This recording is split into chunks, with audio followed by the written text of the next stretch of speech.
దానికి వాళ్ళు ఒప్పందం చేసుకున్నారు.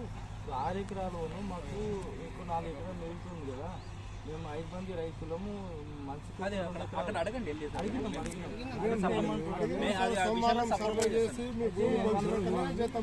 నేనైతే 1 ఎకర్, పోలీసు అయితే 1 ఎకర్ ఉన్నది. మీరు పోలీసు